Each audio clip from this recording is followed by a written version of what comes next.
Hello, hello, un grand bonsoir à vous toutes et à vous tous. J'espère que vous allez bien, que vous êtes prêts pour un nouveau visio-séminaire ce soir, que vous n'êtes pas trop impactés par le froid parce que moi j'ai carrément sorti le gros pull d'hiver.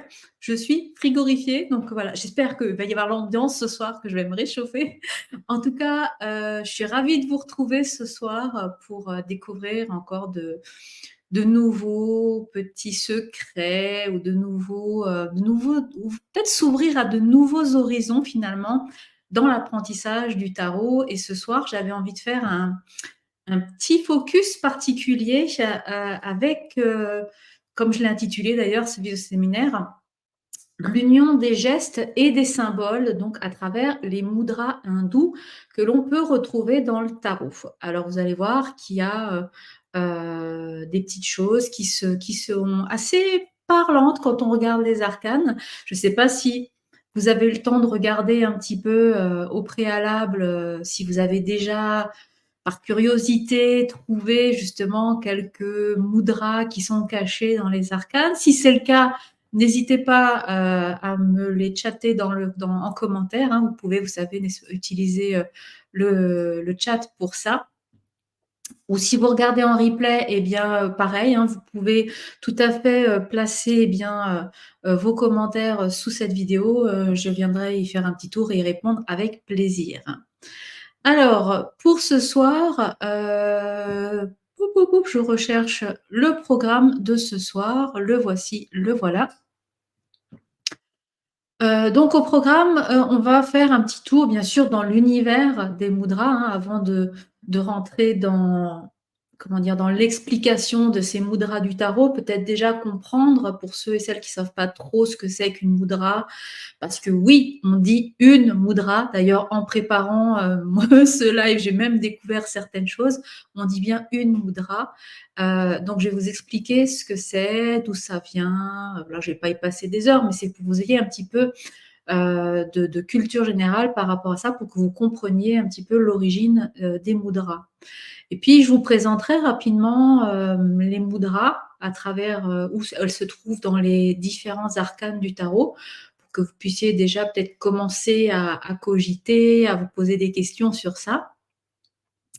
Et comme dit, avant de rentrer dans l'explication de ces mudras, eh bien, je voulais faire un focus justement sur ce que sont les mudras, mais dans le sens quels bénéfices ça va apporter justement de pratiquer ces mudras à travers, j'ai envie de dire un peu notre corps éthérique, au sens large, ou plutôt de manière holistique, puisqu'on va parler du plan physique, on va parler du plan émotionnel, et ce qui nous intéresse aussi surtout souvent, au niveau spirituel, qu'est-ce qui se passe quand on pratique des mudras?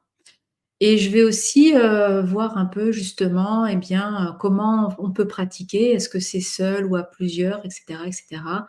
On fera un rapide tour sur les erreurs, sur l'usage qu'on peut en faire, et à la fin justement, quand on aura bien fait le tour des mudras et qu'on aura compris à quoi ça sert, eh bien, je vous expliquerai, on fera un focus, un zoom sur ces fameux arcanes du tarot qui comportent des personnages qui font des mudras avec leurs mimines, et je vous mettrai le mudra originel, on va dire, à côté. On va pouvoir les comparer, et j'attends de vous des petits commentaires pour voir ce que vous en pensez. Et puis je terminerai par un ou deux mudras connus qui sont sympas à regarder aussi. Voilà donc pour le programme de ce soir. Alors, hop, je vous propose qu'on démarre, hein, si vous êtes prêts, on y va, on ne va pas attendre forcément.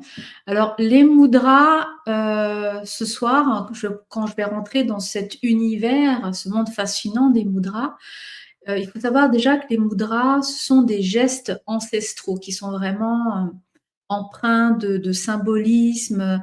On va aller exploiter finalement la puissance de nos mains pour chercher à modifier l'énergie qui nous entoure, et aussi notre propre conscience, et je dirais même à travers notre inconscient. Cette pratique, en fait, elle est vraiment parmi les plus anciennes, cette pratique des mudras. En fait, comme je le disais, les mudras, c'est simplement des poses que l'on va faire, ou des gestes sacrés, bien sûr, qu'on va faire avec nos mains, avec une ou plusieurs, hein, vous allez le voir, au fur et à mesure de ce visio-séminaire et on va pouvoir le faire dans différents contextes. Par exemple, dans le cadre du culte, voilà, quand on est dans la foi, dans la religion, on peut faire des mudras, mais de manière plus classique en méditation, dans la danse spirituelle ou quand on fait, des narrations un petit peu cérémonielles, on peut utiliser des mudras. Dans certains rituels magiques aussi, hein, moi qui aime pratiquer la magie, on retrouve des mudras aussi, pour vous dire que c'est quelque chose parfois qu'on pratique sans même s'en rendre compte. Vous allez le voir d'ailleurs avec les mudras un peu connus en fin d'émission. Il y en a certaines pour le coup, on n'est même pas conscient finalement des gestes qu'on fait, que ces gestes-là représentent des mudras. Donc c'est parfois un peu étonnant. Ces gestes, finalement, ils ont le pouvoir de transformer, l'énergie corporelle, hein, l'énergie physique.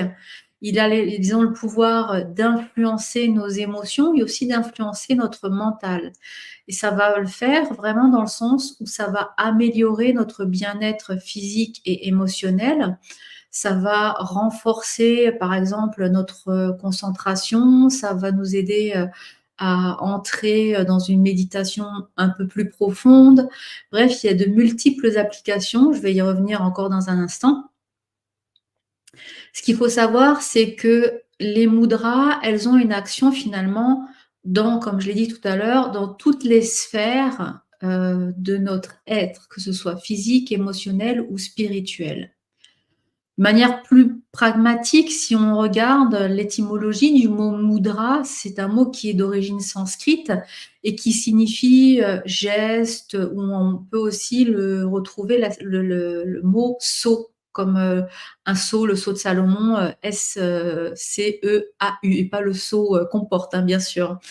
Comme si quelque part, c'est quelque chose qui allait pouvoir ouvrir une porte, ouvrir un passage, ouvrir quelque chose. Le but originel finalement de ces mudras, bien sûr est d'être dans la bénédiction, hein, parce qu'on voit beaucoup de statues, notamment en Inde, hein, des statues, de Ganesh, de statues de Lakshmi, etc., qui ont des poses particulières avec les mains. J'en ai justement une à côté de moi, je vous la montrerai tout à l'heure, qui ont des particularités des mains, des gestes des mains pour former des mudras, dans le sens où elles vont venir nous bénir. Mais les mudras, ils sont aussi faites pour sceller la magie, parce que depuis la nuit des temps, la magie est là, la magie est présente, elle existe dans nos vies. Aujourd'hui, on la pratique pas trop ou de manière très secrète parce que on nous traite tout de suite de sorciers, de perchés, de ce qu'on veut. Donc la magie s'est un peu éloignée de nous, mais finalement, elle fait toujours partie de notre vie. Quelque part, l'utilisation des mains pour former des gestes, c'est quelque chose qui existe depuis longtemps. Depuis tous les temps, on utilise les mains, par exemple, pour raconter des histoires ou quand, on jette un sort ou ce genre de choses, pour faire des ombres sur les murs. Enfin, il y a mille et une façons ou mille et un contextes où les mains vont être utilisées. Et les mudras, bien qu'elles aient des racines traditionnellement en Inde, elles ont aussi traversé les pays, les frontières, les cultures, ce qui fait que chacune d'entre elles, eh bien, possède des gestes significatifs. Chaque culture peut avoir des types de mudras qui vont se ressembler, mais à une demi-phalange près, c'est pas tout à fait pareil. C'est pour ça que ce soir, je vais vous parler des mudras, mais je vais vous demander aussi de prendre un peu de recul, parce que les mudras, en fonction de la personne, en fonction de aussi justement la position des mains, enfin comment dire, chaque personne a ses propres particularités en fonction de sa souplesse, en fonction de si on a de l'arthrose dans les mains ou pas. Et donc, du coup, on va pouvoir tous pratiquer des mudras si on fait le même, tout le monde ici ce soir, je pense qu'on va tous avoir des légères variations dans la mudra parce qu'on n'est pas tous voilà, fait pareil et donc en fonction justement en plus des cultures, etc., eh bien les mudras peuvent varier et évoluer. Je prends par exemple les mudras qui sont dans le bouddhisme. On les retrouve très souvent par exemple, dans les arts martiaux japonais, comme par exemple dans le karaté. Et les mudras, on va les retrouver dans le karaté à travers des enchaînements qu'on appelle les katas. Vous avez sûrement entendu parler de ça. Quand on a des gestes, par exemple, je connais pas bien le karaté, je sais pas s'il y a des experts du karaté ici ce soir, mais quand on veut trancher, on a ce geste-là, la main ouverte, les doigts serrés, c'est un mudra, une mudra. Il y a d'autres gestes en kata quand on veut arrêter comme ça, comme quand on fait stop, ça aussi, c'est une mudra et ainsi de suite. C'est pas forcément des choses très yogiques, voilà, des choses comme ça. Donc, il y a plein de façons de faire des mudras et là, en l'occurrence, dans le karaté, il y a certains gestes qu'on retrouve dans ce sport ou dans cet art martial. Il y a aussi, par exemple, tout de suite, moi, j'ai pensé quand j'ai travaillé sur les mudras, je pensais tout de suite, vous savez, à cette fameuse danse hula tahitienne, où les mudras, ils vont rendre hommage justement au monde naturel parce qu'ils vont aller incarner des éléments comme des arbres, comme l'océan, va représenter le vent, le soleil. Et dans ces danses tahitiennes, vraiment, les mains ont une grande importance dans. Bon, je ne sais pas le faire, hein, je n'ai pas appris, mais je vais pas encore faire la danse hula, mais voilà, l'idée est là, c'est vraiment de pouvoir, en même temps d'être dans la danse, de raconter une histoire, hein, c'est ce que je disais tout à l'heure, d'utiliser la gestuelle des mains pour être dans une narration quelque part cérémonielle, associée à une danse un peu spirituelle. Donc on a vraiment ici la jonction des deux pratiques qui se font et les mudras vont pouvoir raconter une histoire ici à travers la représentation, comme je le disais, d'éléments en lien avec la nature. Selon aussi, ce qui est intéressant dans cette danse hula, que j'ai fait le lien avec les traditions tahitiennes, c'est que selon justement une légende hawaïenne, c'est par les mudras justement que les divinités qui ont créé le monde, on va dire, hein, récitaient leur sort. Quand le monde a été créé, c'était par le sort, et au lieu de le faire par la voix, par la manière verbale, ils les récitaient par des gestuels des mains, donc de mudras, qui ont donné naissance finalement au monde et à la danse hula. Alors bien sûr, il y a d'autres types de danse, hein. Il y a la danse indienne ou orientale qui illustre aussi très bien ce type de propos. Pour vous dire que, vous voyez, on les retrouve dans beaucoup d'arts associés finalement à la gestuelle des mains. D'ailleurs, dans certains récits mythologiques, c'est à travers les mouvements des mains qui étaient assez captivants parce que ça attire l'attention aussi, hein. Quand on bouge les mains, on a tendance à être attiré par ce que font les mains. Et justement, toutes ces danses indiennes, tahitiennes, etc., ont souvent des postures très expressives qui vont nous envoyer un message émotionnel aussi en même temps. Donc on sent bien qu'à travers la mudra, c'est non seulement une signification, mais il y a aussi une énergie qui est diffusée. On peut peut-être aussi noter que l'art, en général, regorge de représentations de mains dans tous les sens, hein. Il y a plein de significations différentes. Je ne sais pas si vous avez déjà observé. C'est toujours très intéressant quand on va dans un musée d'observer les tableaux et les tableaux sous différents angles. Là, je vous avais déjà demandé de faire l'exercice par rapport à l'alchimie ou à la Kabbale. On peut repérer des choses très intéressantes, mais la même chose, vous retournez au musée et cette fois-ci, vous observez les mains qui sont justement sur les tableaux ou les mains des statues et notamment dans tout ce qui est les tableaux liés à l'art spirituel. Alors je veux dire, par exemple, des représentations de figures divines ou des saints ou des saintes qui pourraient être peints. Vous allez voir que souvent les mains ont une posture assez particulière qui vont justement exécuter une mudra. quelque part, finalement, ces mudras-là, elles ont aussi une énergie qu'elles nous envoient et c'est comme si devant ce tableau, devant cette peinture, eh bien, on recevait une bénédiction de la représentation divine ou du saint qui est sur le tableau. Car souvent, en fait, comme je disais, les mudras sont là pour, amener une bénédiction.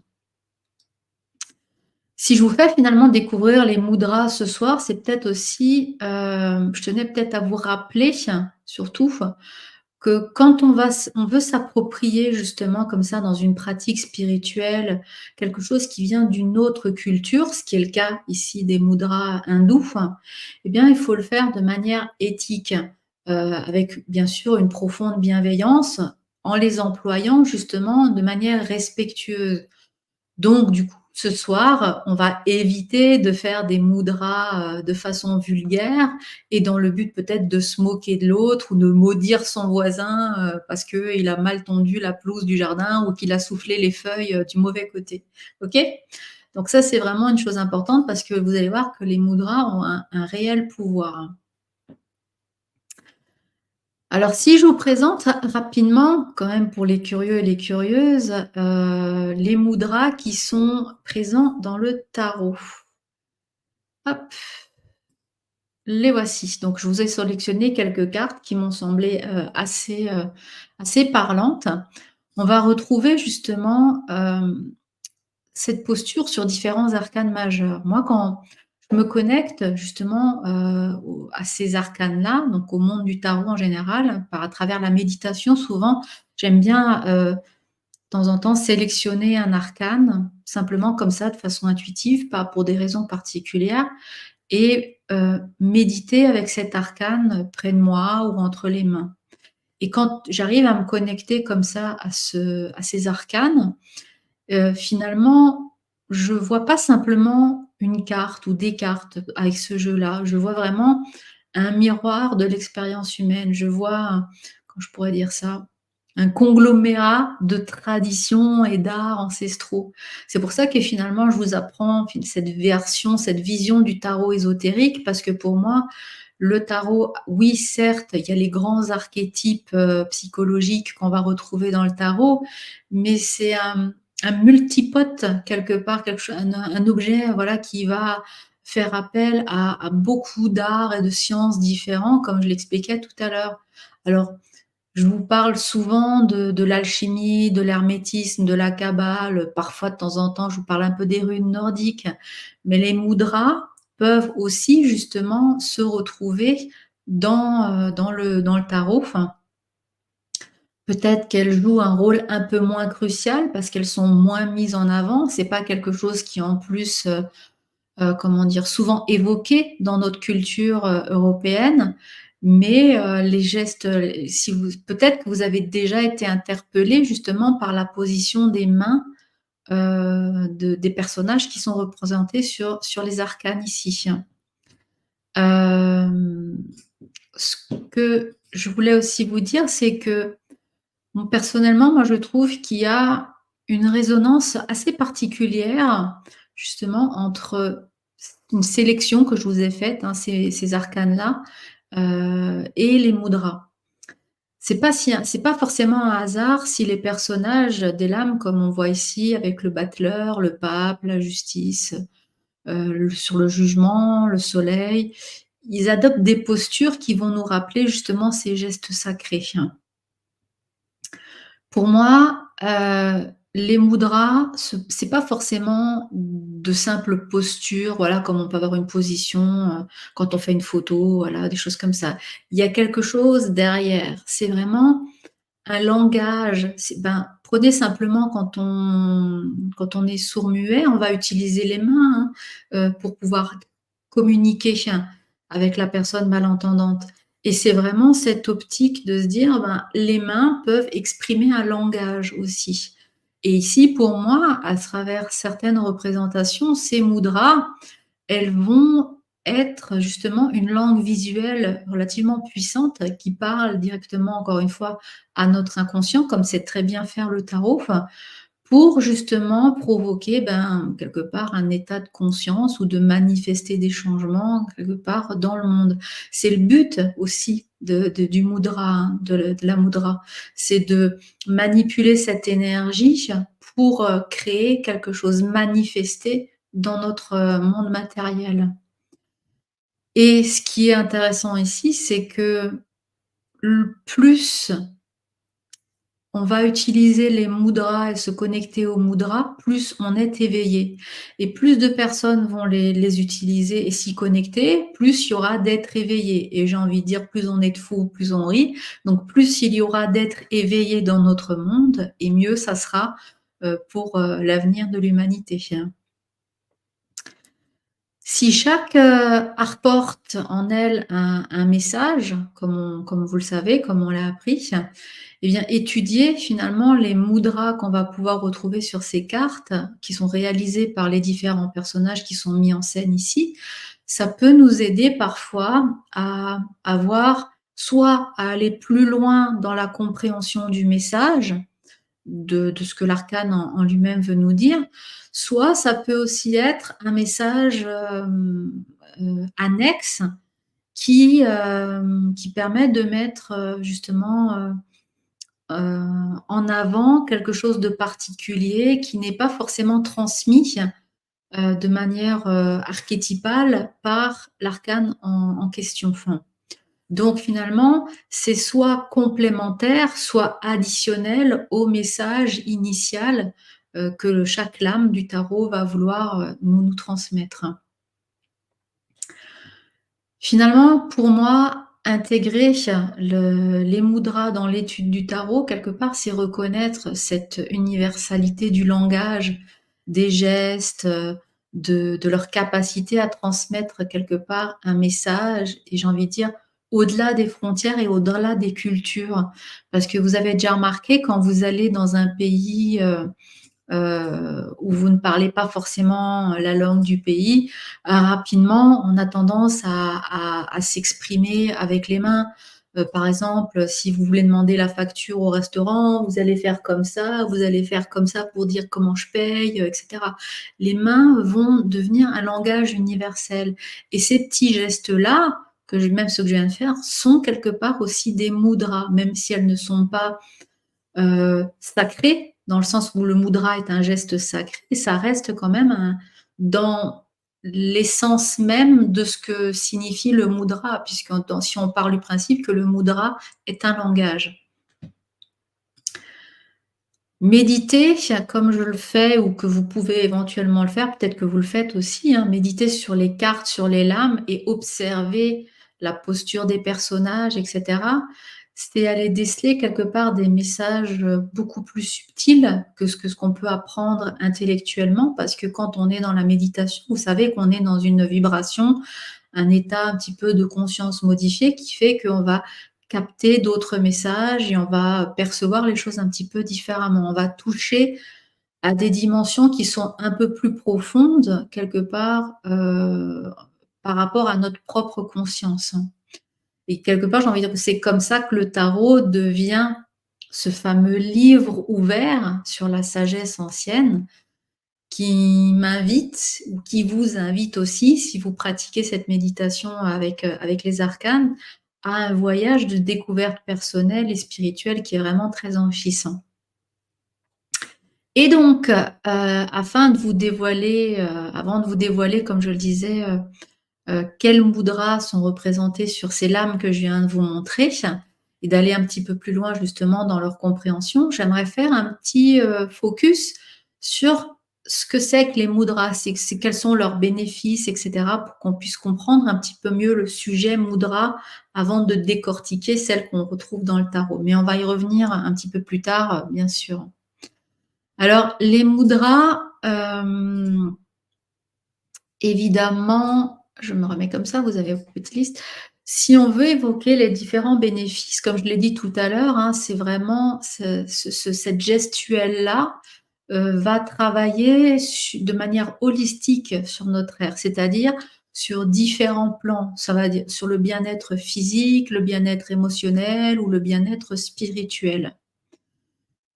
Je ne vais pas rentrer dans toutes les applications médicales parce que sinon demain matin on y sera encore, mais pour vous donner une idée, sur le point de vue physique, les mudras, elles sont là comme un complément, on va dire, un peu thérapeutique. C'est quelque chose qu'on peut utiliser, par exemple, j'ai mis 2-3 exemples comme ça pour vous donner une idée.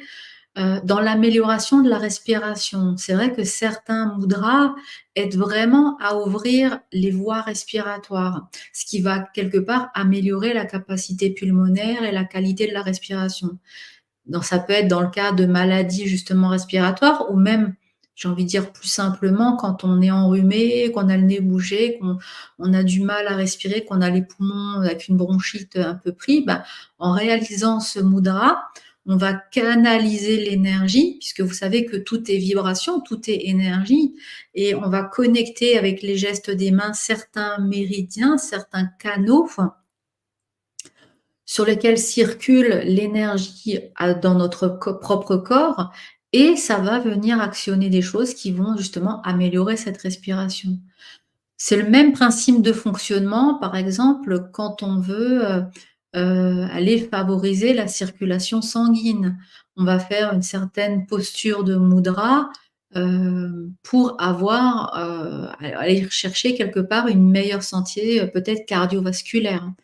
On peut aussi évoquer les mudras dans le cadre d'un renforcement du système immunitaire, d'aller renforcer les défenses naturelles de notre corps.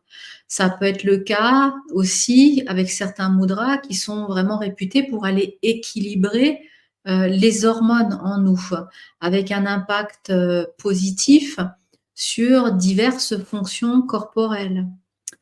De la même manière, certains mudras peuvent vraiment soulager la douleur, différents types de douleurs, comme par exemple les douleurs chroniques, je pense par exemple sur des migraines qui reviennent, et cetera, et cetera. On peut pratiquer certaines mudras qui sont assez efficaces dans le fait de relâcher la pression sanguine qui peut déclencher des migraines. On peut bien sûr utiliser des mudras, qui c'est peut-être certains thérapeutes les recommandent même, pour aller soutenir la guérison dans certaines conditions spécifiques, comme par exemple, pour les troubles digestifs, pour les déséquilibres hormonaux, on en a parlé, et cetera, et cetera.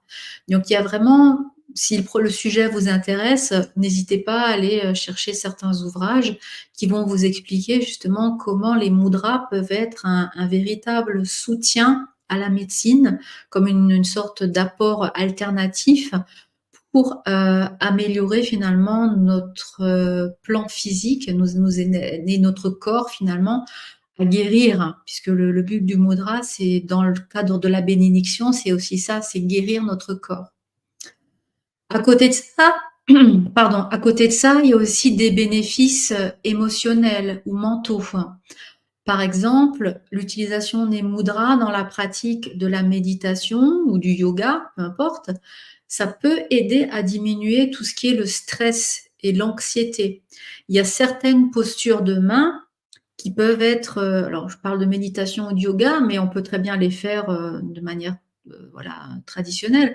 Par exemple, si vous devez faire des conférences ou que vous devez aller à un entretien d'embauche, dès qu'il y a une sensation de stress ou d'angoisse qui monte parce qu'on a peur de faire quelque chose, on a besoin d'être concentré. D'ailleurs, on peut aller sur l'amélioration de la concentration et de la mémoire avec certains mudras. Ces gestes-là sont d'ailleurs très efficaces et très utiles quand on veut les pratiquer dans ce contexte-là. Réduction du stress et améliorer la concentration.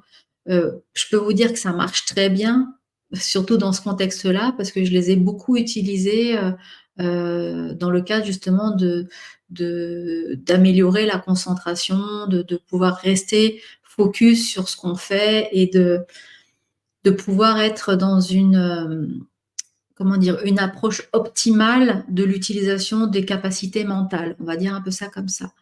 Et ces mudras, on les retrouve souvent si vous observez, par exemple, les grands chefs d'entreprise dans des interviews, et cetera, et que vous avez la chance de pouvoir voir les mains sur des plans larges, vous allez voir qu'ils font certains gestes qui sont des mudras justement qui aident à la concentration, et cetera, et cetera. vous laisse un petit peu aller fureter sur ce genre de journaux ou de vidéos. Vous allez voir, on va les retrouver. Bien sûr, les mudras, ils peuvent aussi, aider à stabiliser, tout ce qui est en lien avec les émotions, pour nous offrir justement un sentiment de calme, un sentiment de paix intérieure. Ce sont quand même à la base des gestes sacrés qui sont là pour apporter la bénédiction, encore une fois, donc quelque part, on va rechercher cette paix intérieure et ce calme qui va nous ramener dans une certaine sérénité, qui est quand même plus agréable à vivre que quand on est, tout le temps dans ce monde en perpétuelle ébullition où, tout doit aller plus vite que la musique, donc retrouver un certain calme et la paix intérieure, ça peut être un plus. Il y a aussi l'activation, de certaines zones énergétiques que l'on peut faire avec les mudras pour stimuler justement la créativité ou l'inspiration. Il y a beaucoup d'artistes qui vont pratiquer, je sais pas 5-10 minutes, 15 minutes de méditation, en faisant quelques mudras pour aller déclencher justement le système créatif et aller chercher l'inspiration.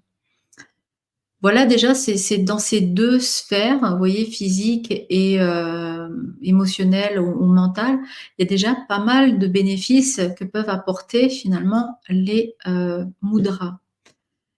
Je voulais aussi faire un focus sur une pratique qui est plus en lien avec, l'esprit et peut-être un peu plus en lien avec, la pratique du tarot aussi, puisque le tarot, hein, vous savez que c'est un parcours initiatique qui cherche à éveiller l'âme ou réveiller l'âme, selon le cas, pour nous permettre de grandir et d'évoluer, hein, spirituellement parlant.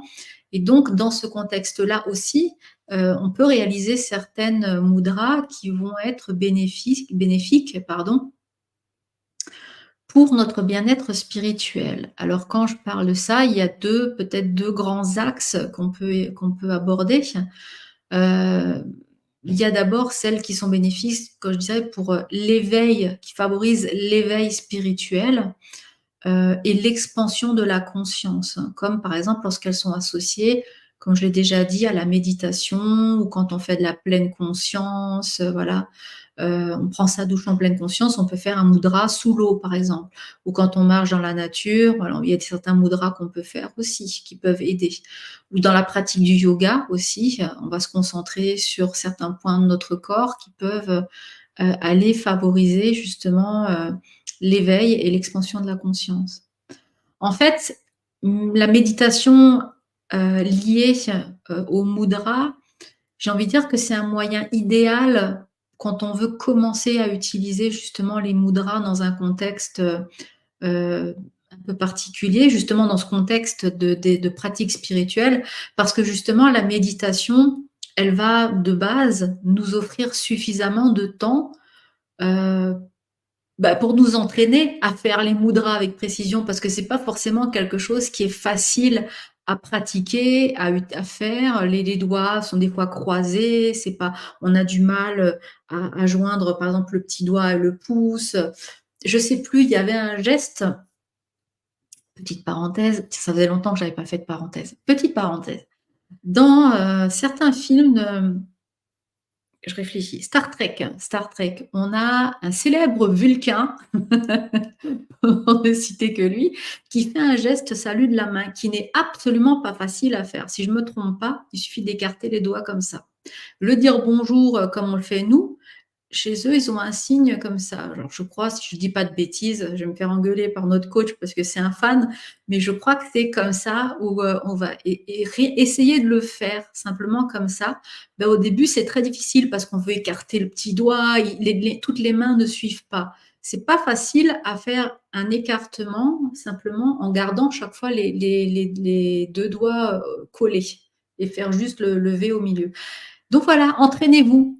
Une découverte d'une mudra et donc tout ça pour vous dire que finalement, on n'a pas tous la souplesse ou les fonctions, motrices qui nous permettent de le réaliser tout de suite et quand on est en état de méditation et bien justement, on va retrouver certain calme, on va se poser, on va respirer et cetera. Ce qui fait que on peut peut-être se concentrer davantage à visualiser aussi la réalisation de la mudra, de se concentrer sur le doigt. Mais tu vas rester collé pour que ça fonctionne et que finalement on arrive à le faire. Et petit à petit, avec le temps, on va arriver à réaliser les différentes mudras. Alors justement, j'étais en train de vous montrer 2 mudras en particulier ici. Par exemple, quand on est dans la méditation, on a une mudra, alors pardonnez-moi pour la prononciation, je vais faire des efforts, la mudra Katha Ka Mukha, qui est une mudra qui est très répandue et qui ressemble peut-être à quelque chose que vous connaissez un petit peu. C'est la mudra qui est sur la partie droite de votre écran.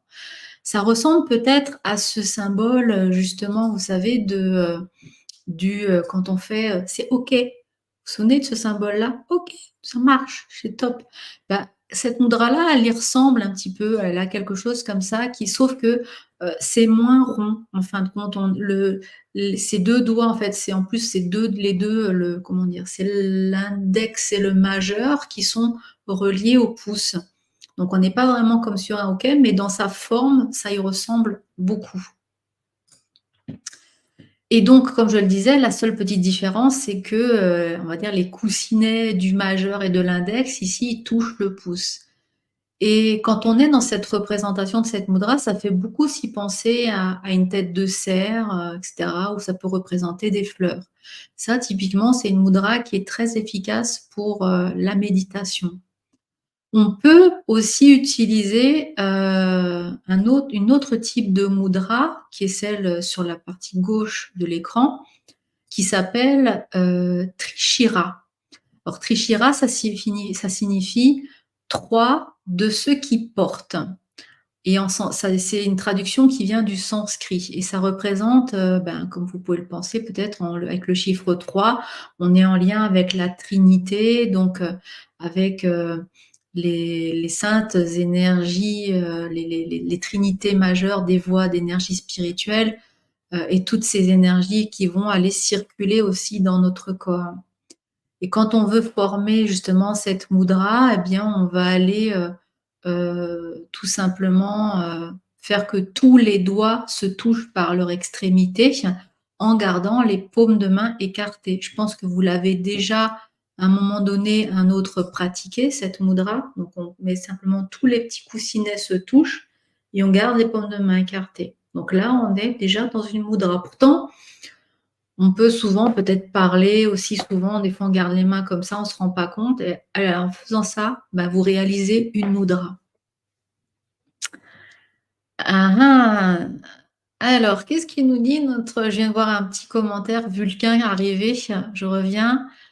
Le geste qui est le salut vulcain conçu par Léonard Nimoy lui-même est inspiré de la lettre hébraïque Shin. Ah, ben voilà, tu vois, j'en apprends tous les jours, moi, c'est fou. Comme quoi, tout est lié, hein, quelque part. Et donc voilà, par rapport à ce petite parenthèse que je referme sur Star Trek.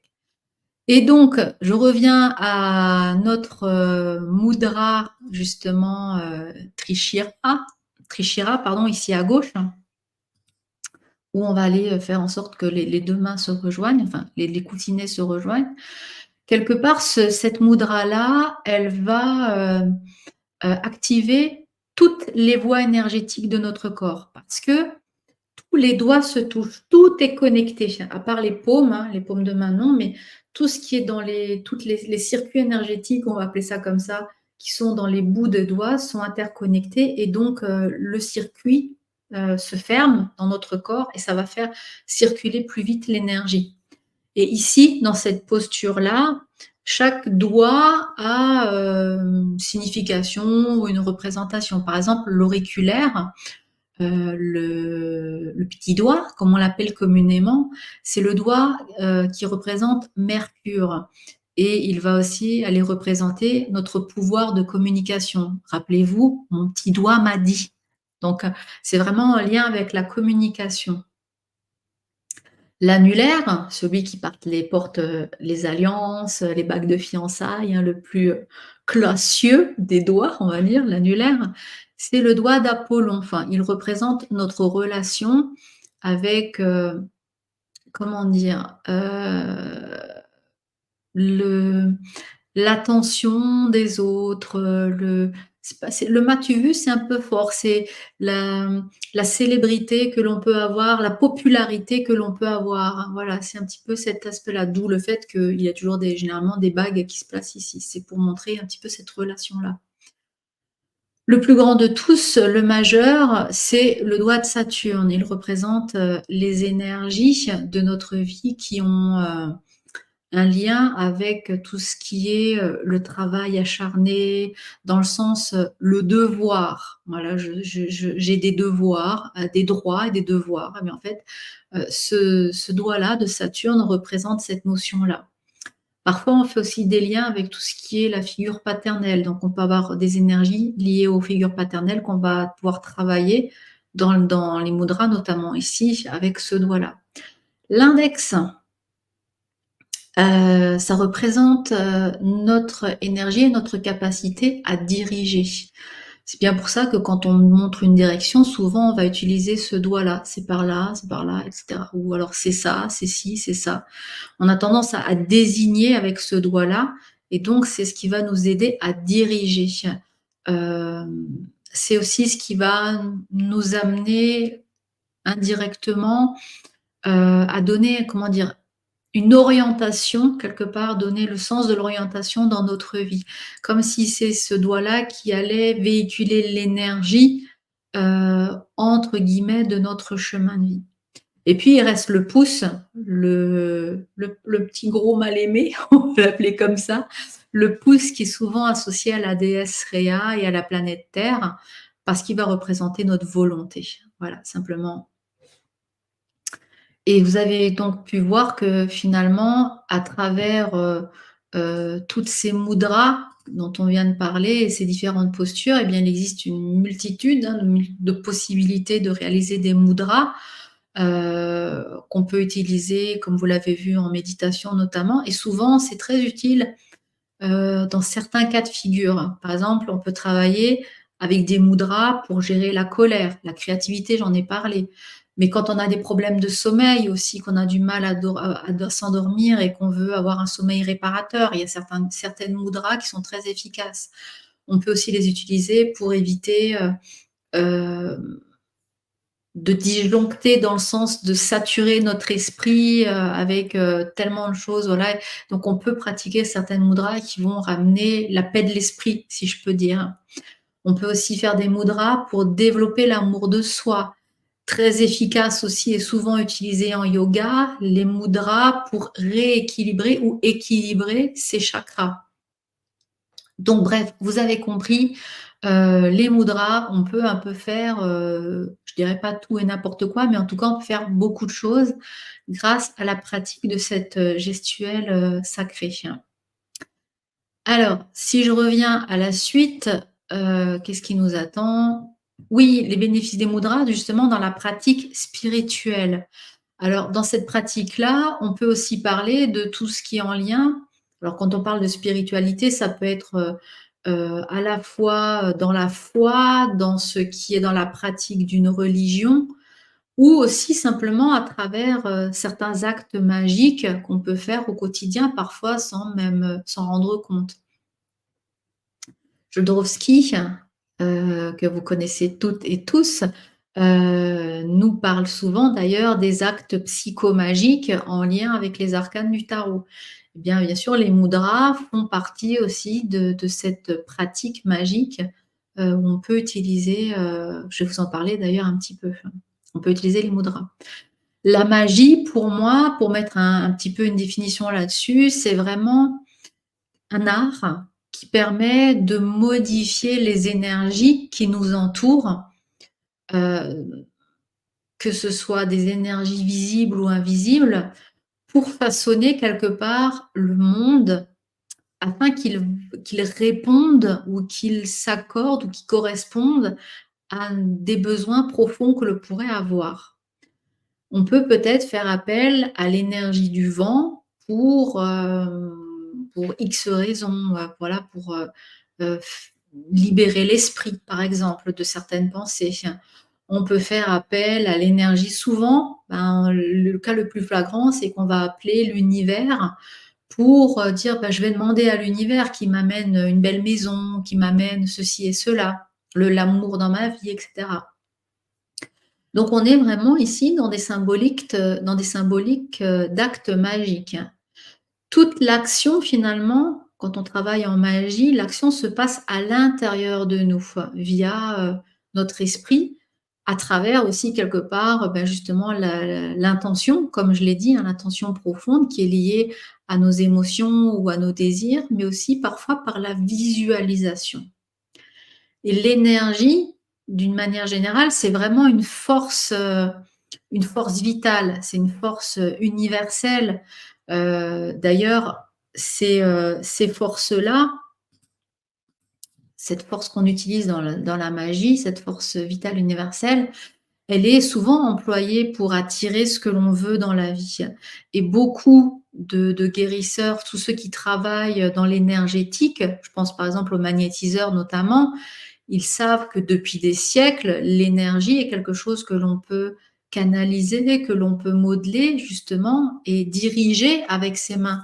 Parce qu'avec ses mains, on peut aussi bien bénir, c'est-à-dire apporter certaines choses, envoyer des énergies positives, mais on peut aussi retirer certaines choses. On peut être dans le fait de vouloir extraire. Donc il y a vraiment beaucoup de choses qu'on peut faire avec l'énergie qu'on canalise avec les mains. Et le fait de, pratiquer les mudras, ça va modeler cette énergie qui est dans nos mains naturellement et de pouvoir, canaliser ou utiliser cette énergie de façon particulière. Alors les rituels, prennent aussi une place importante quand on est justement dans le culte ou les actes sacrés, de pratique de mudra. Les rituels, eux, par contre, ils sont pas forcément, alors bien sûr, on fait des rituels en magie, mais ils sont pas forcément liés à la pratique magique, hein. On peut avoir des rituels dans, la pratique religieuse, la pratique laïque, et cetera, et cetera. Quand on va, par exemple, vouloir invoquer, le divin,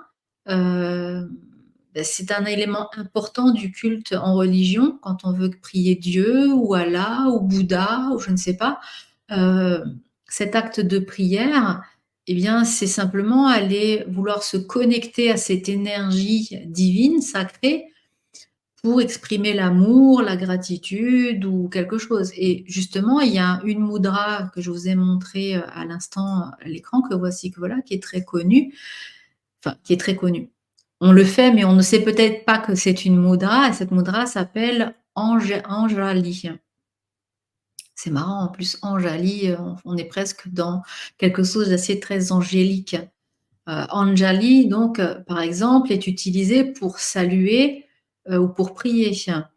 Ça consiste simplement, comme vous le voyez sur le dessin, à aller presser, les paumes chacune des paumes des mains l'une contre l'autre, voilà, de manière, égale, hein. On n'a pas les doigts qui dépassent, une main qui est plus haute que l'autre. Elles sont vraiment au même niveau et on est dans ce geste-là. Et des fois, on peut saluer en inclinaison, hein, donc et peut-être que justement, vous a ça ce geste-là va vous rappeler quelque chose, cette fameuse salutation du grand namasté.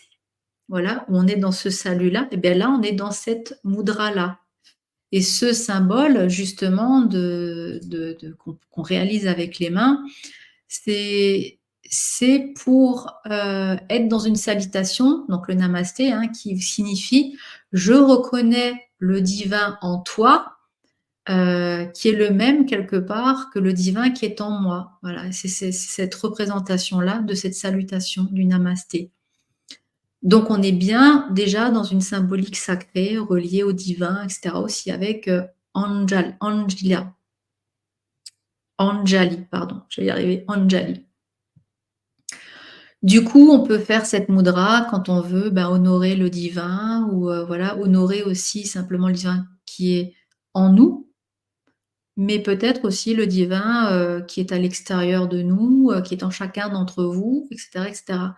Souvent dans les traditions, quand on veut prier Dieu, et cetera, la mauvaise posture, au tout début, on nous apprend à prier comme ça. Quand vous regardez les images pieuses, tous, les petits anges ou les petits, enfants, ils prient les mains comme ça. Mais petit à petit, on voit plus en plus de personnes qui prient les mains comme ça, croisées. Et ben là, du tout, vous êtes dans une mudra qui n'est pas du tout positive parce que ici, l'énergie non seulement, vous voyez, avec les mains comme ça, les doigts sont pas croisés, elle est décuplée parce que j'associe l'énergie de ma main droite à l'énergie de ma main gauche, donc l'énergie est décuplée. Elle n'est pas bloquée puisqu'elle peut circuler et être diffusée, et elle est envoyée, comme les mains vont vers le haut, elle va être propagée vers le haut, vers le divin.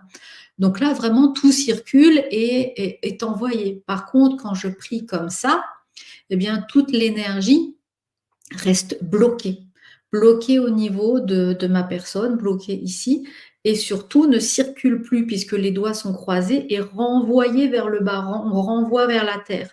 Donc, quand vous priez comme ça, jamais aucune de vos prières ne peut être envoyée au divin parce que tout est ramené à la terre. C'est comme une prise de terre, et donc finalement, c'est un peu prier dans le vent parce que l'énergie ne circule pas. Donc, fin de la petite parenthèse sur la manière de placer les mains en prière. Donc ça, c'était par rapport à la mudra Anjali. Alors bien sûr, dans les nombreuses traditions, les mudras, elles sont vues un petit peu comme un moyen de se connecter justement avec ces énergies supérieures ou divines. Hein. C'est pas que dans la religion. Je vous ai parlé un petit peu de la manière de prier quand on prie Dieu, mais on va retrouver ça dans plusieurs cultures du monde, hein, dans cette façon de prier. Alors, les diverses applications et bienfaits qu'on a pu évoquer jusque-là, vous voyez bien que ça illustre la diversité et la profondeur sans fond, j'ai envie de dire, des mudras comme un outil de transformation et surtout comme un outil de guérison. Ça montre comment les mudras, elles peuvent être incorporées dans une approche holistique, encore une fois, du bien-être, qui vont toucher différentes sphères de notre être, hein, comme je vous l'ai dit, de façon physique, émotionnelle, mentale ou même spirituelle. Donc, on peut travailler avec les mudras dans plein d'approches différentes. Alors, comment est-ce qu'on va pratiquer justement ces mudras? Alors, il y a différentes possibilités. D'abord, il y a tout ce qui touche le fait d'amener une intention, une certaine concentration. C'est-à-dire qu'avant de commencer à pratiquer les mudras, il est important de se fixer une intention claire sur ce que l'on veut faire. C'est un peu logique, hein, c'est comme tout, on ne fait pas les choses juste pour les faire. Quand on parlait de la prière à l'instant, quand vous voulez prier, bah, vous avez un objectif, vous priez pour quelque chose, soit pour la gratitude, soit pour le pardon, soit pour demander quelque chose. Il y a toujours un objectif. Et donc, quand on veut faire une mudra, il faut se concentrer sur l'objectif que vous souhaitez atteindre pour que la mudra, justement, soit efficace. Et il faut aller réaliser une mudra spécifique en lien avec votre objectif et votre intention. Et en alliant justement votre intention et la mudra spécifique qui vont tous les deux vers se concentrer vers la réalisation de votre objectif, eh bien vous allez canaliser l'énergie qu'il faut et ça va maximiser finalement les bienfaits de cette pratique et de vous aider à atteindre votre objectif. Il y a une autre chose qui est importante, qu'il faut savoir, c'est que malgré que les mudras finalement soient principalement réalisés avec les mains, comme on l'a vu, il y a quand même un certain alignement ou une certaine posture du corps qui est assez cruciale, qui va jouer un rôle important ici.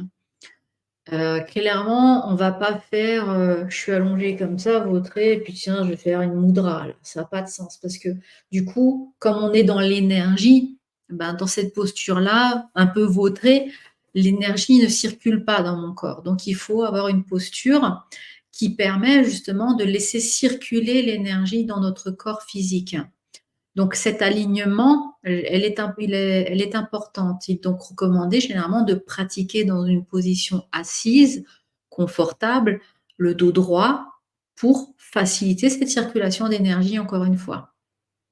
Alors quand traditionnellement, on est assis en tailleur, les jambes croisées et cetera. Mais il est tout à fait possible, bien sûr, de s'asseoir simplement sur un canapé ou une chaise avec le dos droit. Mettez un coussin dans le dos si possible pour, voilà, si vous avez besoin, pour avoir, cet alignement de la colonne qui se fait et généralement d'aligner les 7 chakras aussi. Ensuite, il y a l'aspect de la respiration qui est important, de la respiration consciente et elle doit être contrôlée aussi, pour pouvoir pratiquer les mudras dans de bonnes conditions. Il faut respirer profondément et surtout calmement parce que l'esprit justement doit être le plus zen possible pour pouvoir, hem, comment dire? Insuffler un maximum d'énergie dans l'intensité de l'effet des gestes. Ça veut dire que si vous êtes calme et que vos pensées, se sont posées par rapport à une respiration qui va vous amener comme ça dans un état calme et serein, ben, vous allez pouvoir vous concentrer sur la réalisation des gestes et du coup, plus ils seront bien réalisés et plus, eh bien, justement, l'intensité des effets, de ces mudras que vous faites, elle va être, exponentielle. Ensuite, il y a la notion de la durée, de la réalisation de la mudra. Alors d'une manière générale, quand on les pratique, ça dépend un petit peu de l'objectif par rapport à la durée. Il y a certaines mudras qui peuvent être tenues juste, quelques minutes, 1 ou 2 minutes, alors qu'il y en a d'autres dans certaines pratiques, notamment quand on est dans le yoga ou la méditation, qui peuvent être plus longues, jusqu'à 15 minutes ou plus parfois. Tout dépend encore une fois de l'objectif et du type de mudra que vous voulez réaliser. Ensuite, il y a cette notion de régularité dans la pratique des mudras, parce que pour bénéficier pleinement de cette énergie, ce langage sacré de ce que les mudras vont apporter, eh bien, il faut pratiquer régulièrement. C'est un petit peu comme tout, hein, et du coup, il est conseillé d'aller l'intégrer dans une routine quotidienne qui va permettre justement, bah, de s'habituer à réaliser, ben, cette posture, hein, des fois un peu particulière des doigts, des gestes qui est pas toujours évident à réaliser quand on n'a pas l'habitude. Alors bien sûr, les gestes les plus simples, hein, comme on les a vus, ça va, et quand on commence à croiser les doigts et voilà, à mettre les 2 mains ensemble et cetera, ça peut devenir plus complexe. Donc vous allez voir que peut-être au début, c'est pas parfait, mais avec la régularité, avec le temps, avec la pratique, eh bien, vos mudras vont s'améliorer et donc du coup, là aussi, leurs effets vont être de plus en plus bénéfiques dans votre pratique. En tout cas, ce qu'il est important, c'est vraiment de toujours aller écouter vos ressentis, d'écouter votre corps et de respecter surtout vos propres limites. On va pas vous demander d'aller vous plier ou de vous tordre un doigt, parce qu'il faut réaliser cette mudra. Allez, travailler les mudras, ces postures gestuelles, dans le confort le plus adéquat à vos possibilités. Ne soyez pas justement dans l'inconfort de réaliser quelque chose parce que vous allez être crispé, vous allez dégager une énergie négative et donc du coup la mudra perd tous ses effets bénéfiques. Donc faites-le de manière confortable, comme vous arrivez à le faire et si c'est pas au top, ben voilà, vous allez l'apprendre avec le temps et petit à petit ça va s'améliorer.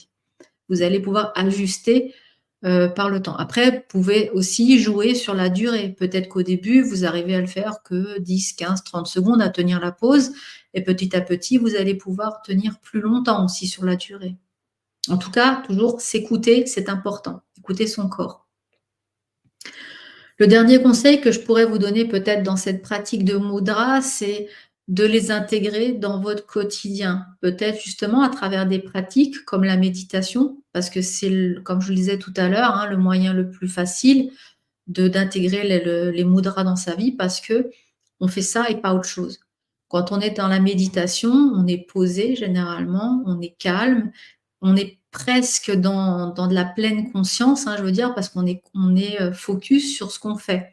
On n'est pas en train, de se faire à manger, on n'est pas en train de je sais pas quoi, travailler sur son ordinateur et cetera ou de regarder les réseaux sociaux. On est vraiment focus sur nous, sur nos ressentis, sur son corps, sur sa respiration et donc on peut, plus facilement réaliser des mudras, efficaces.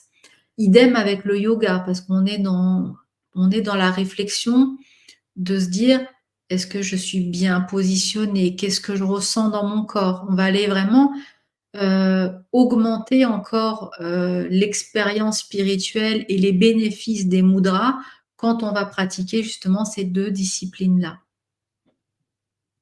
Si je voulais donc résumer finalement, les le la pratique des mudras, ça demande surtout de l'intention, de la concentration, une posture appropriée, une respiration consciente et de la régularité. Voilà, c'est les qualités qu'il faut prendre en compte si vous voulez, faire des mudras efficaces, qui ont réellement un effet. Parce qu'il y a mudra et mudra, hein. Je peux faire un geste de la main, mais qui n'a pas cette essence sacrée. C'est pour ça que je vous disais je recommence.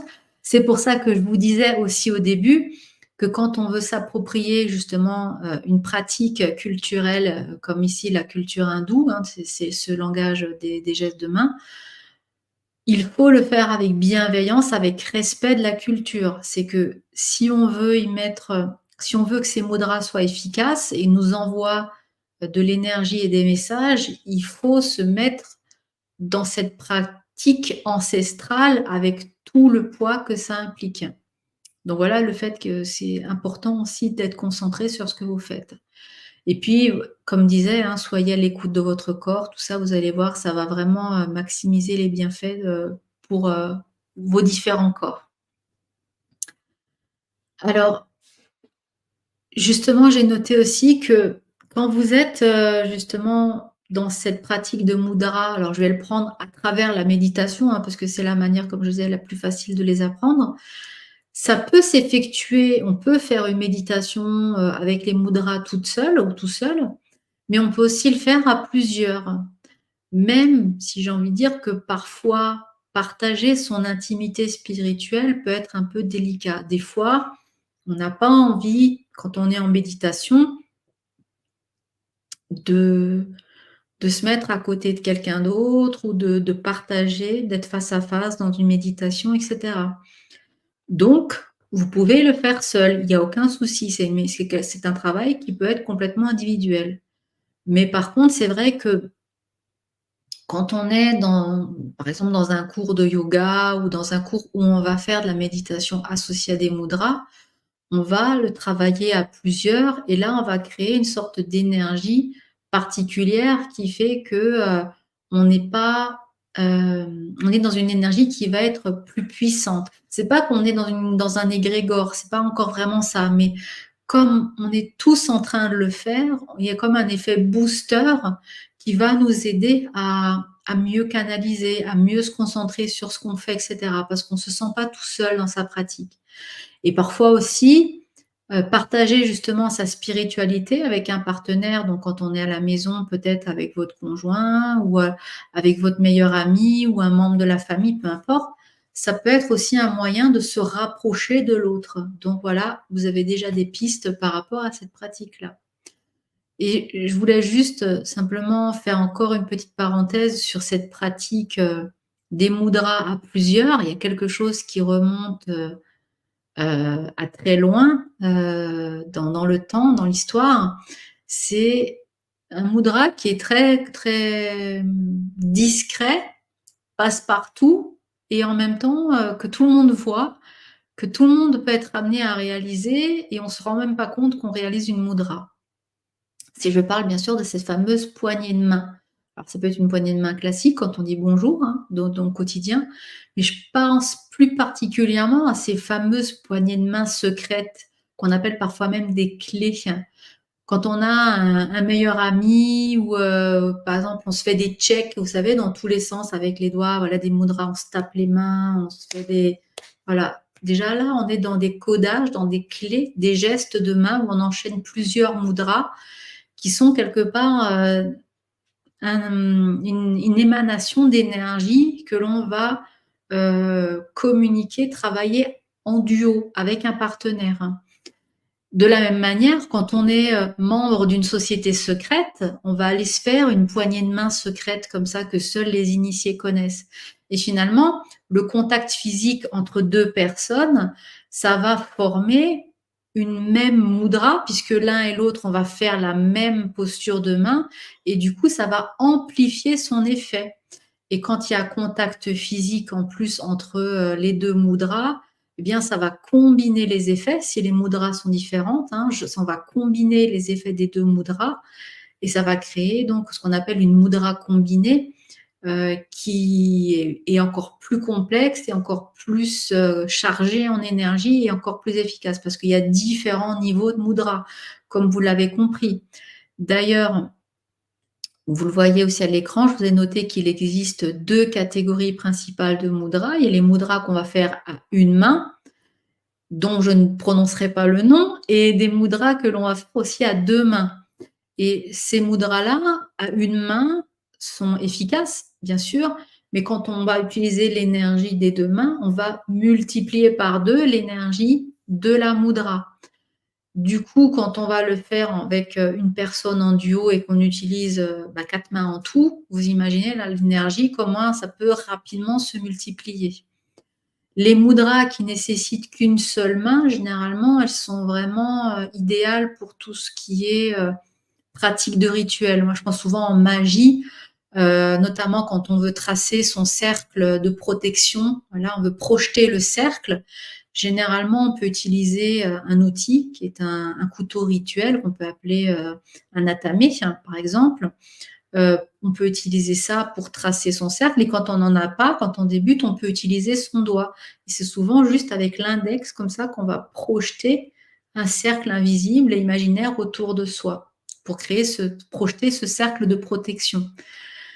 Donc, par exemple, ici, les mudras à une main, c'est bien parce qu'on peut projeter, par exemple, son cercle et, par exemple, on pourrait tenir de l'encens ou une bougie dans l'autre main. Donc, quand on a besoin d'avoir un objet rituel ou quelque chose dans une main, on peut le faire, le mudra d'une main. C'est très pratique. Les mudras à deux mains, elles sont plus parfaites dans la méditation parce que justement, on est dans une posture parfaitement immobile, on est calme. Et en plus, quand on va mettre notre intention sur le fait de travailler, d'occuper quelque part entre guillemets nos deux mains, eh bien, ça va amener encore plus de calme et plus de paix, de tranquillité à l'esprit. Donc voilà ce qu'il en est justement de ces mudras à travers le concept de ce que c'est, de comment, quels sont les bénéfices voilà, qu'elles peuvent avoir. Si jamais vous avez des questions, je vois que vous êtes relativement calme ce soir, n'hésitez pas à les partager dans le chat, à me dire si j'ai été claire. Si vous connaissiez déjà les mudras aussi, peut-être que vous les utilisez, hein, n'hésitez pas à me mettre tout ça en commentaire, que je voie un petit peu où vous en êtes, vous, dans votre pratique des mudras, ça peut être intéressant. Et puis, à partir de là, eh bien, je vous propose de voir maintenant justement ces fameuses mudras dans le tarot. Quelles sont-elles? Quels sont ces personnages? Alors, les personnages, vous les avez vus tout à l'heure, mais on va aller travailler sur ces mudras qui sont réalisés par nos différents personnages sur les arcanes du tarot. Alors, si je reprends tout d'abord le premier personnage, c'était notre ami le battleur. Alors encore une fois, les mudras, je vous ai dit, c'est quelque chose d'un peu subjectif, donc il faut essayer de vous mettre en perspective, et là, en l'occurrence, cette mudra qui est réalisée, je vous ai mis d'ailleurs le focus zoom à l'envers parce que c'est une posture qui est pour la personne. Donc la personne, quand elle va faire ce mudra-là, elle est comme ça. Mais donc du coup, quand vous le faites pour vous, voyez, on est dans une position inversée sur l'image, si je peux dire ça comme ça. Et le mudra qui est réalisé par notre ami le battleur ici, eh bien, c'est Sandamsha.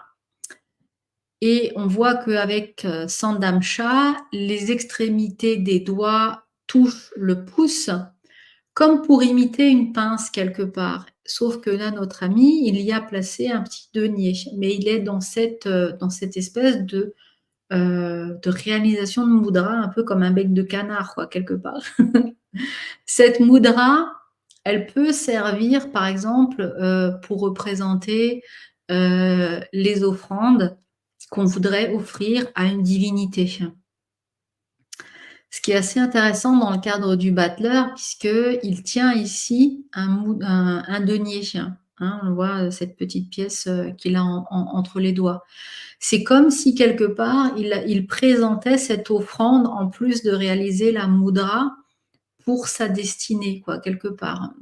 À creuser, est-ce que voilà, il y aurait un dieu ou une déesse en particulier que notre ami le battleur, vénère et offre, justement, ce denier en offrande? Je vous laisse, réfléchir à la question.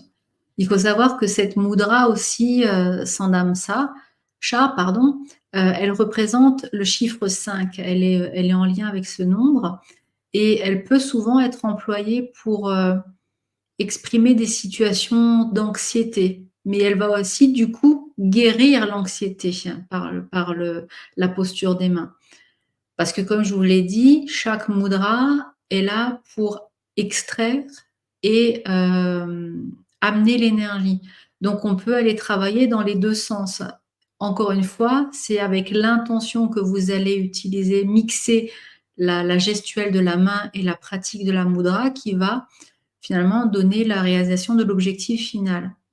Donc ici, avec ce geste de la main, on voit aussi que notre ami battleur, il n'est pas forcément à l'aise, il exprime une certaine anxiété, mais il est enclin à la guérir en faisant une offrande aux divinités. Ensuite, on a d'autres mudras que l'on peut retrouver, comme par exemple sur l'arcane du soleil. Alors là, pareil, c'est la même. Alors, n'oubliez pas, bien sûr, que dans ces présentations, je vous ai dit d'être un petit peu souple comment dire, dans l'association des mudras avec les mains, parce que ces arcanes sont quand même des images qui ont été créées et dessinées depuis la nuit des temps. Donc c'est quelque chose qui est bien plus vieux que nous, autant, j'allais dire, que les mudras. Donc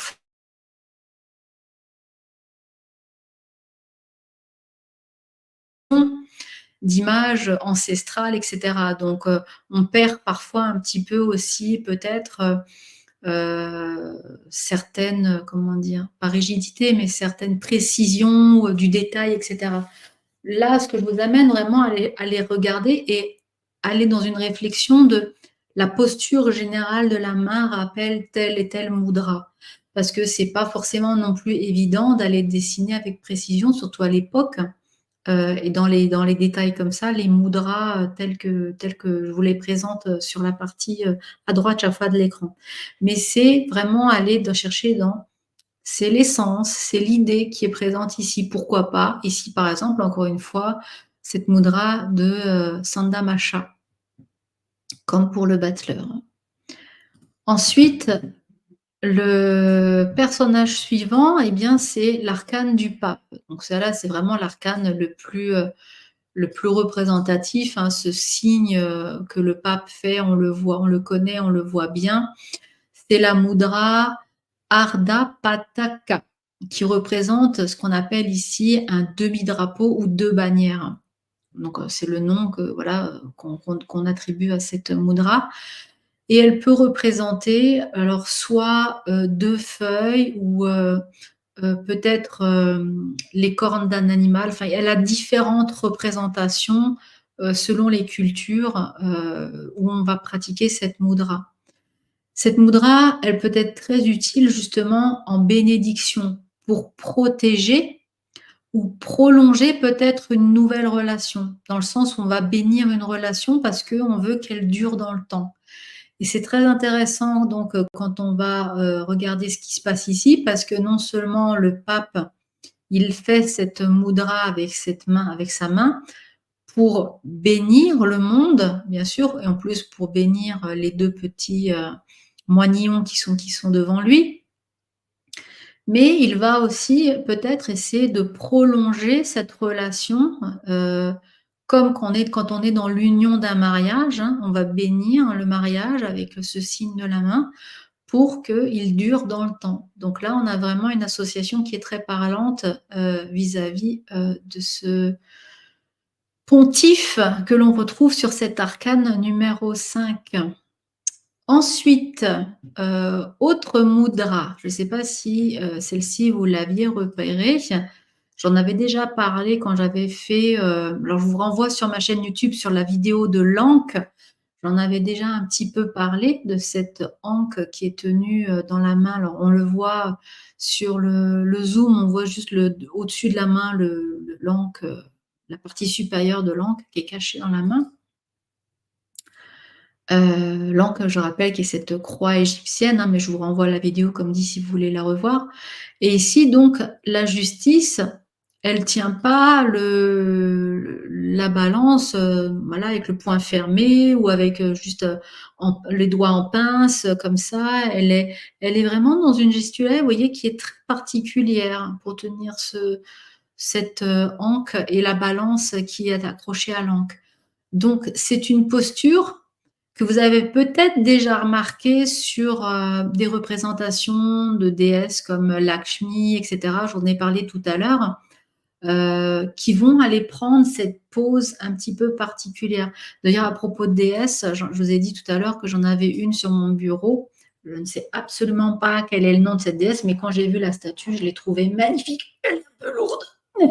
Et donc, vous voyez, par exemple, elle est, alors en haut, donc le fait de lever le bras aussi, parce que là, je vous ai parlé de la posture des mains, mais le corps aussi a son importance. Et le fait de lever le bras au-dessus de la tête est une prolongation quelque part de la réalisation de la mudra. Ça a une symbolique aussi. Et donc, vous voyez, si je zoome un petit peu sur ses mains, je ne sais pas si on le voit, peut-être de l'autre côté, elle est dans une posture un peu particulière de la mudra des doigts. Et là aussi, de ce côté-là, vous voyez, on voit bien, si je mets ma main peut-être ici, elle a une posture particulière. Et donc, il y a souvent des statues ou des représentations, comme je le disais tout à l'heure, hein, dans l'art, dans les tableaux, les peintures, même dans les oracles, à certains oracles. Moi, j'ai des oracles de Ganesh qui sont là derrière, où on les voit avec des postures de doigts, etc., différentes, parce que le message ou l'énergie qu'ils veulent envoyer, ces représentations-là, est différente et particulier au message qui veut être transmis. Et là encore, de la même manière, avec cet arcane de la justice, sa façon de tenir justement l'angle qu'est la balance, eh bien ça, c'est en lien avec cette mudra que l'on voit ici, qui s'appelle Kapita, et Kapita Mudra. Et Kapita Mudra, ça peut être aussi très utile quand on pratique la magie, tout ce qui est la magie liée à l'amour. Elle peut également représenter justement quand vous n'avez pas d'encens, quand vous n'avez pas de bougie et que vous faites un rituel magique, si vous voulez représenter justement le fait d'allumer un encens ou allumer une bougie avec vous, vous faites cette mudra kapita et c'est interprété, l'énergie qui est envoyée, c'est comme si j'allume un encens ou j'allume une bougie. Et donc du coup, quand on va dans des endroits où on peut pas utiliser le feu, par exemple, hein, parce que pour allumer de l'encens, une bougie, généralement, avoir du feu sur soi, ça aide. Donc voilà, donc quand vous pouvez pas utiliser de flamme ou de feu, ben, vous pouvez faire cette mudra, et du coup, vous êtes dans cette représentation. C'est la même énergie qui est dégagée finalement que si vous aviez allumé un encens ou une bougie. Donc, on est quelque part avec cette mudra, on est en train d'envoyer, je vous ai dit que c'était lié à la magie de l'amour. Donc, la justice ici, d'un côté, elle a dans sa main droite le glaive qui va trancher, qui va couper, qui est glacial. Et de l'autre côté, elle fait un mudra qui est en lien avec l'amour, et en plus elle a l'encre de vie dans la main et la balance qui amène l'équilibre, qui va peser les âmes aussi quelque part. On est complètement à la fois dans le pilier de la rigueur et dans quand je reprends le lien avec la Kabbale, hein, dans le pilier de la rigueur avec à gauche l'épée, etc., et le pilier de la miséricorde avec la balance, l'encre et le mudra capital justement qui est lié à l'amour. Et on a vraiment des significations comme ça qui se retrouvent, qui viennent donc, comme je le disais tout à l'heure, compléter, comme avec le pape, hein, ça vient conforter le message. Alors qu'avec le battleur, vous avez vu, c'est plutôt un message additionnel, comme un message dans le message. Ensuite, on a encore un autre arcane que je peux vous partager. Hem, alors, qu'est-ce qu'on dit après? Ah oui, la statue, que je viens de montrer. Il s'agit de la statue de la reine mon Dieu, j'y vais syllabe par syllabe, comme on me dit toujours, Maya Devi, c'est la mère de Bouddha. D'accord, bah, voilà, j'aurais appris quelque chose, tu vois? Ça fait des années que je l'ai et finalement, je suis contente de savoir. Il s'agit de la statue de la reine Maya, encore appelée Maya Devi. Oui, bah, voilà, super. Merci pour l'info. C'est bon à savoir. Donc l'arcane suivant que je voulais voir, c'est justement celui du jugement.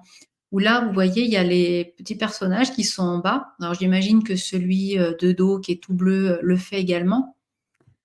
Oui, Alexandra, tu nous dis aussi, c'est la statue de ouais, la mère divine hindoue. Bah, merci beaucoup pour l'info. En fait, je l'ai acheté vraiment, sur un coup de cœur parce que je l'ai trouvée magnifique et je sens vraiment savoir ce qu'elle représentait et j'ai vraiment été appelée par cette statue et c'est souvent comme ça que je fonctionne et là, ça fait des années qu'elle est avec moi et tout près de moi et je la trouve, juste belle. Voilà, donc je profite des énergies qu'elle envoie.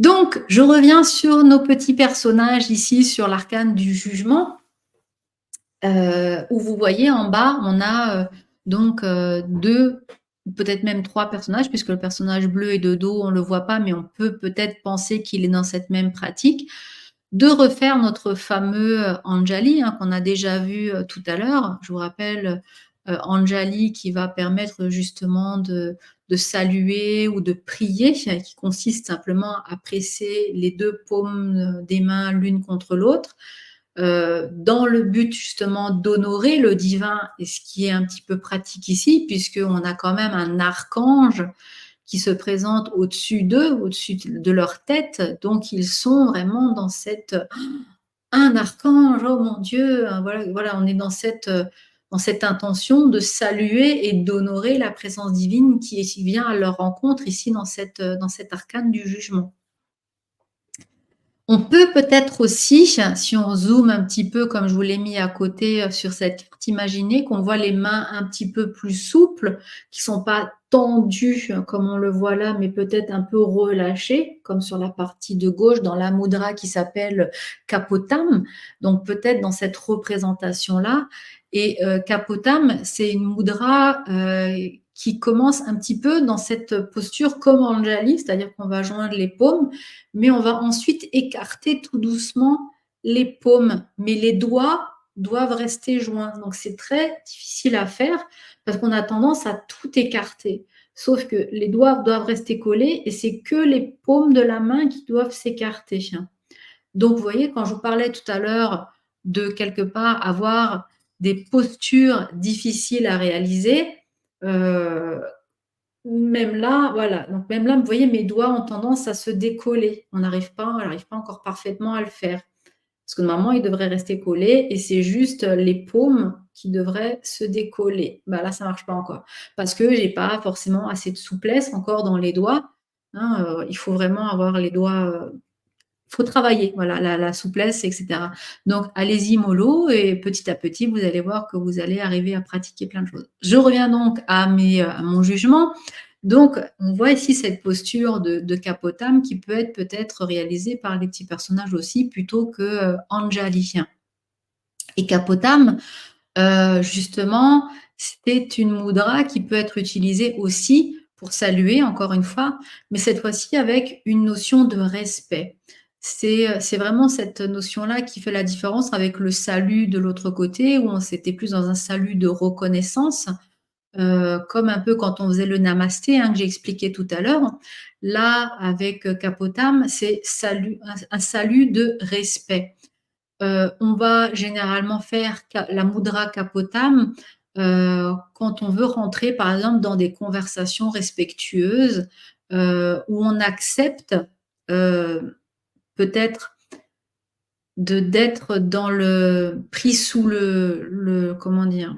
Dans je cherche le mot, dans l'environnement, dans le giron, voilà, dans le giron d'une entité divine, voilà, qui est là et qu'on est quelque part aussi dans une certaine obéissance. Donc là, on ressent presque quelque part un petit peu de soumission, mais c'est pas encore on n'est pas dans la soumission parce qu'on reste plutôt dans la notion de je respecte, voilà, l'entité ou la personne qui est avec qui je suis en conversation et j'accepte ce par rapport à ce qu'elle me transmet, j'accepte ce message qu'elle me transmet et je le fais mien et je suis, ses paroles et cetera. Donc là, on va faire capotam et c'est peut-être un peu plus ça finalement que l'on va retrouver ici sur cet arcane du jugement, comme pour, quelque part que ces petits personnages, ils nous disent: «Ben, ouais, finalement, je respecte cet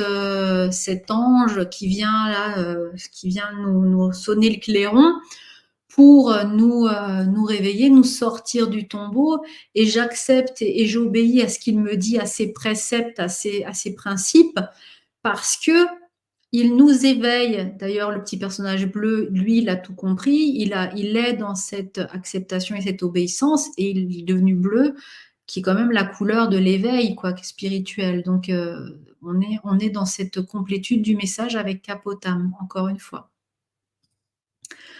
Donc voilà par rapport à ces arcanes. Alors oui, bien sûr, il y aurait, je sais que, quand j'ai discuté, j'ai préparé ce live, je sais que Olivier, notre coach, m'avait parlé aussi de les mains de l'ange en haut font aussi, une moudra particulière, hein, quand elles tiennent la trompette. C'est vrai que je voulais vous laisser finalement, vous-même aller explorer, minutieusement avec une loupe, vos arcanes préférés et puis vous allez pouvoir me noter comme ça, en commentaire, si vous avez repéré d'autres mudras, qui sont réalisés par ces personnages, des arcanes, majeurs du tarot. Alors peut-être que sur les mineurs aussi, hein, je ne les ai pas encore, explorées toutes, mais je pense qu'on doit pouvoir retrouver ça aussi. Donc ça, c'était la petite parenthèse. Je voulais, avant de clore, ce visio-séminaire, peut-être vous partager encore une chose. Ce sont peut-être, 1 ou 2 mudras qui sont assez connus, que vous avez peut-être déjà vus ou l'habitude de voir pour, bah, vous donner leur signification et vous allez voir que c'est peut-être parfois un petit peu perturbant. Il y a 2 mudras que vous connaissez sûrement. Il y a la première, que je vais vous présenter tout de suite, qui est celle de gauche, qui s'appelle la mudra Kartarimukha.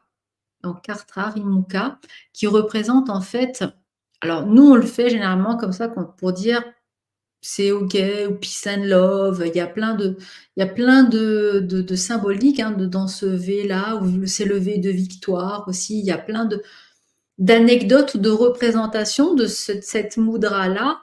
Mais en fait, Kartarimunka, en fait, cette mudra représente des ciseaux.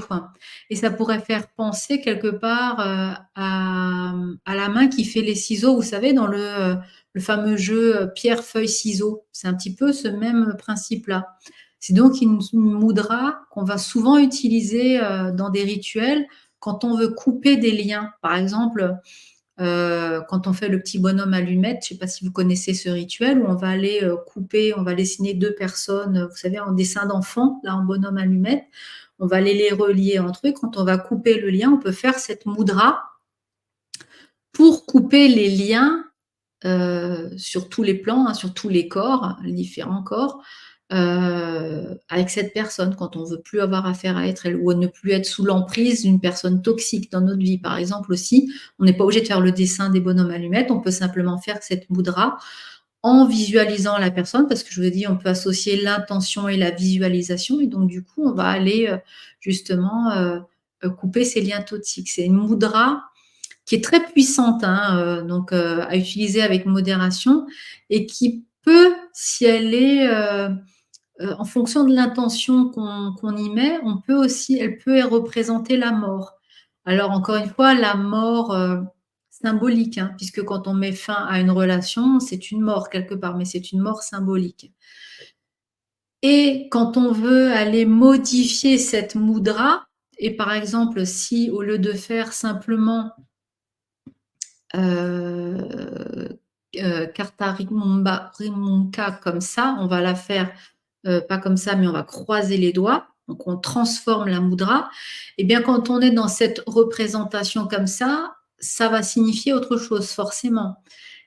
Généralement, les enfants, ils font ça quand, ils ont la main dans le dos et qu'ils veulent dire un truc et genre, croix de bois, croix de fer, si je mange, viens d'en faire, on fait un peu ça. Ou quand on veut me faire un mensonge, mais je croise les doigts pour que quelque part, c'est une excuse, voilà, que je veux donner à la place d'un mensonge ou quelque chose comme ça.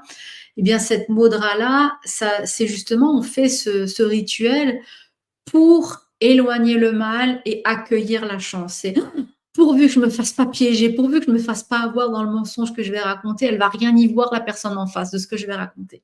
C'est un peu ça, cette mudra-là. Donc, vous voyez qu'il y a des mudras comme ça qui sont dans notre vie, qu'on utilise sans parfois l'utiliser de la bonne manière ou sans vraiment savoir à quoi elles correspondent. Et puis, il y avait la deuxième mudra qui était juste à côté, qui est une mudra que vous connaissez bien, c'est simplement le signe du pouce, comme ça, qu'on fait c'est OK ou super ou top ou ça va bien ou je sais pas, quand vous faites de l'autostop aussi, hein, voilà, vous attendez chercher la voiture. On fait souvent ce signe-là, c'est replier tous les doigts sur la paume de la main et il n'y a que le pouce qui est debout, qui est encore debout. Donc là, c'est la mudra qui s'appelle Shikara. Et Shikara, ça ressemble justement aussi à ce signe qu'on fait de la main, mais qui n'a pas la même signification parce que Shikara, on l'utilise dans les salutations et même dans les bénédictions. En méditation, quand on fait Shikara, ça peut aider aussi la mémoire. Donc, quand vous êtes en méditation, vous faites ça avec vos deux mains, des deux côtés, vous restez comme ça. Ça va favoriser l'énergie à aller conforter ou accentuer votre capacité cognitive et votre capacité de mémoriser les choses. Quand vous essayez de vous rappeler justement un moment précis ou un souvenir ou que vous vous en souvenez pas, vous avez du mal à aller rechercher quelque chose, vous mettez en méditation un petit peu, vous faites Shikara comme ça avec les deux mains et puis ça va venir. D'ailleurs, souvent aussi, hein, dans cette représentation des mudras, on a le pouce comme ça, mais souvent on fait aussi comme ça, on fait les deux en même temps.